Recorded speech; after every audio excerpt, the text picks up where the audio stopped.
Snotius the Great picked his nose in satisfaction at a good day's work. But his nasal excavation became one of doubt and trepidation. He and his boys had finished his work. The question bubbled up in his mind. Where was Stinky? Where was the grot he had sent up to make a trap for the Humy truck? Surely he would have finished his hole by now. It was at this moment that two figures came sprinting down the road into town. Two tiny snotlings that Snotius recognized from Stinky's crew. Dumb and Dumber. Snotius furrowed his brow to see the two diminutive greenskins without their boss. They rushed up breathless and began to talk. We came back as fast as we could to tell you that Stinky wanted to do a proper job. So we dug a hole really, really deep. But then he slipped and fell in, and it was too deep. And now we can't get out. Snotius let out a mighty sigh as he struck his palm to his face and let his hand slide all the way down his visage, bending his long pointed nose and causing it to spring free when Snotius's hand finally slid off his chin. All right. I'll go get him. You lot keep working and make sure the Uis don't get loose. Soggy, Store Sleeper, Spelunk, you lot is with me. Bring the burner just in case. Snotius brought his own zappy chain chopper as well as his las gun. He needed to get some proper dagger, he thought. The hiss and crack of the las gun was unsatisfying. He liked the sound of the shotguns, but he wanted more. Faster! Snotius allowed these thoughts to occupy his great green mind as he and his snots marched their way down the road. Stinky wasn't actually that far away, and walking along the road with a fairly bright moon was much easier than having to pick your way through the woods. It wasn't long before Snotius could see a dark patch in the road. There was the pit that Stinky had dug. Surrounding it were three hunched figures with long, grasping arms, screeching and pawing at something in the pit. Occasionally Snotius could see the blade of a shovel pop up from time to time as Stinky tried to fend off the attackers. Among those attackers, one of them was markedly larger than the others, and as Snotius approached, there was a spark of recognition. On the night, so many nights ago, when he was lifted into the air, beaten and bashed, his helmet smashed in, and he was nearly killed. It was by those apes. That night when the Snot Boss was closest to death. Snotius looked into the ferocious fanged face, and tonight he gazed upon it again. The largest among the beasts was none other than the one that had nearly slain him that night. It was time for revenge. There was only one proper course of action. Wah!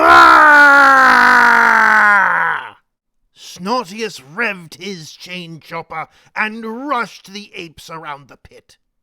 Three great hairy heads turned towards the sound of the mighty war cry. The lead ape was on the far side of the pit, away from Snotius.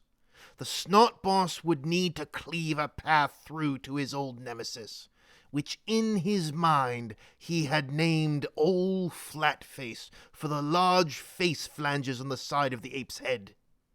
The first ape cried and howled and bounded forward to meet the great green boss. Electricity crackled as Snotius brought the weapon down on the creature's shoulder. The ape convulsed as its flesh was quickly ripped asunder.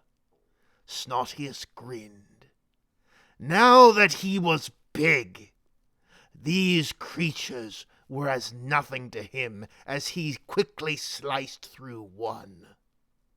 Just as these thoughts entered his head, the other of the lesser apes leapt on him and grabbed his chopping arm.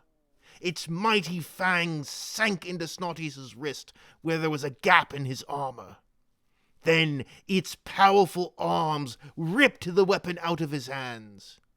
The boss had underestimated his foes after his initial kill. These things were still quite strong. At least strong enough to be a match for Snotius himself. The green skin roared in pain before grasping the creature and tossing it over his back, sending it sprawling to the ground. "You think you're stronger than me, you big hairy blobbillies? Come on then!" Snotius marked his target. Old Flatface. Without bothering to pick up his chopper, he rushed the massive ape, who nearly matched the boss in size and strength. Snotius knocked away the long, strong, loping arms and pulled the ape into a grapple before opening his jaws wide and taking a huge bite out of one of the flanges on the side of the beast's head. Meanwhile, Stinky had not been idle. He felt the urge to be useful, and he saw his opportunity. He scooped up a hefty shovelful of earth. "Thanks for coming to save me, boss. I'm coming to help." With that, Stinky flung the shovel, trying to strike at one of the apes, perhaps to distract it, or if he was lucky, to get dirt in their eyes. Unfortunately, Stinky threw the dirt straight up, and it came straight back down on his head.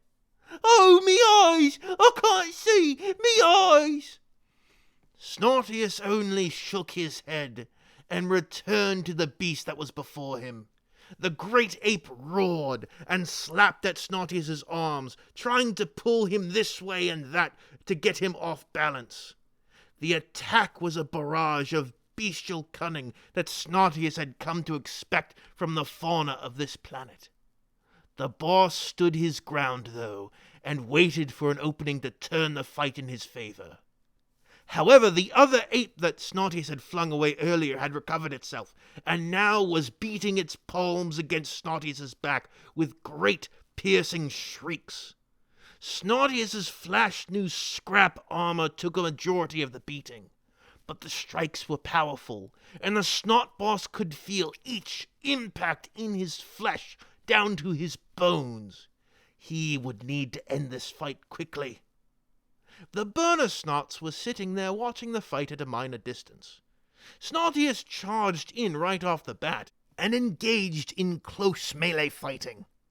The Snotlings knew they were supposed to burn gits, but they weren't supposed to burn bosses.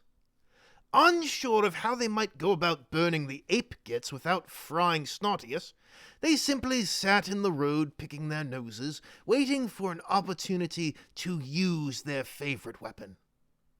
Snotius attempted to tear the head off his opponent next, moving to seize it by the neck. In doing so, the ape's arms were freed and it violently swatted away at the boss Snot's powerful hands. The ape then grabs for Snotius's legs, trying to pull them out from under him. But Snotius placed his hands on the ape's shoulders and leaned hard on the shorter creature, pushing his legs back and out of reach of the grasping arms of the creature. The other lesser ape leapt upon Snotius's back, and with two balled fists began pounding on Snotius's head. Snotius had forged himself a helmet to go with his armor, but again his skull and his brain were being battered and jostled about. If Snotius became dazed, or was stunned for even a short moment, it could mean the end of him. Snotius again shrugged the lesser ape off his shoulders and draws forth the 2 steel choppers he looted from the Humies. With every bit of strength the Lord of Snotopia could muster, he swung the choppers at the lesser ape. This creature had been beating on him while his back was turned in a most gittish way.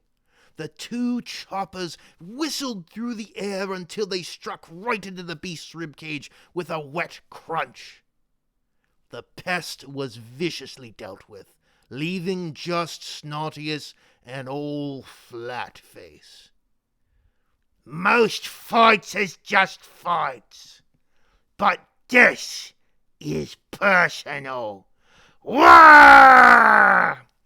With those words, the Snot Boss charged forward.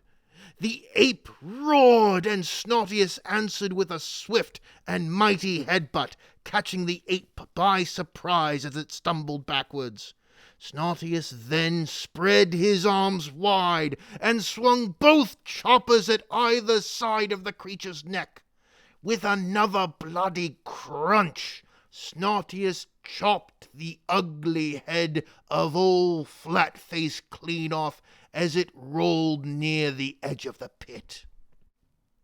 Breathing heavily, Snotius turned his head and stormed over to the edge of the pit to see a sheepish-looking Stinky cleaning the dirt from his eyes.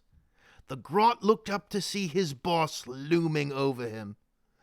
Oh, hey, boss. Thanks for coming to rescue me. It looks like we won. Hooray! Would you mind giving me a hand out of here?